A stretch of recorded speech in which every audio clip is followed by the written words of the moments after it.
یعنی سید صادق پێچوانەی ئەنجامەکانی وەرزی ئەم ساڵینەی توانی لەسەر یاریگای خۆی لە یانەی شێروانە بەرێتەوە هەردوویانە بە 2 گۆڵ یەکسان بوو.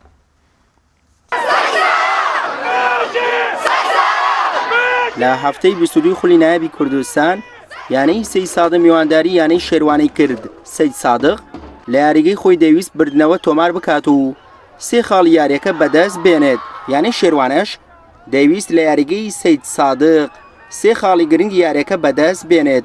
لە گێمی یەکەم یاریەکەدا لە خولەکی 12 شێروانە توانی لەلایەن محەممەد جەلالەوە گۆڵی یەکەم تۆمار بکەن. سید صادقیش لە هەوڵی یەکسانبوونەوەی گۆڵەکەی شێروانە بوو، بەڵام هەوڵەکانی بێئەنجام بوو.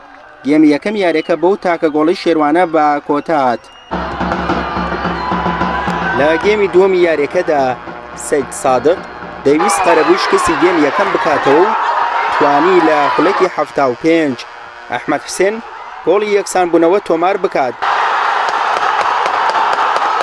شێروانە توانی گۆڵی دووەم لەلایەن هەڵمەند عادلەوە لە خولەکی 77 تۆمار بکات و دڵخۆشیەکەی شێروانە زۆری نەخایەن، بەڵێن فایق لە خولەکی 80 گۆڵی دووەمی بۆ سید صادق تۆمار کرد. بەوەش یاریەکە بە ئەنجامی 2-2 بە کۆتا هات.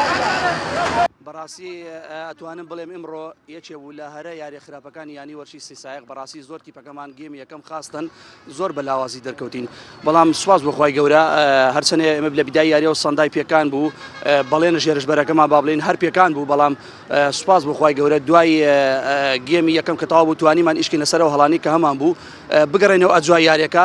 بەرحاڵ خاڵێکش خراپ نییە، یەکسان بوون، یعنی لە شکست باشترە خاڵێک. بەڕاستی لێرەوە من دەستخۆشی لە یانی وەرشی شێروانەکەم، بەڕاستی یاریەکی زۆر باشیان کردو، توانیان بتوانن خاڵ لەم یاریگایە وەرگرن.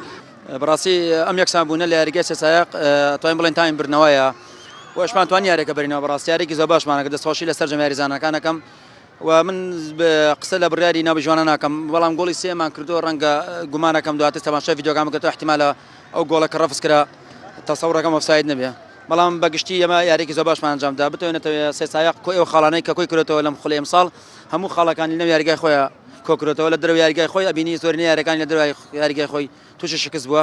حتمما سید سایق تیپێکە بتوانی خاڵێک لەنێو یاریگایە بەدەستبێنی، خاڵێکە بتوانم بڵێم بە تایم برنەوەی.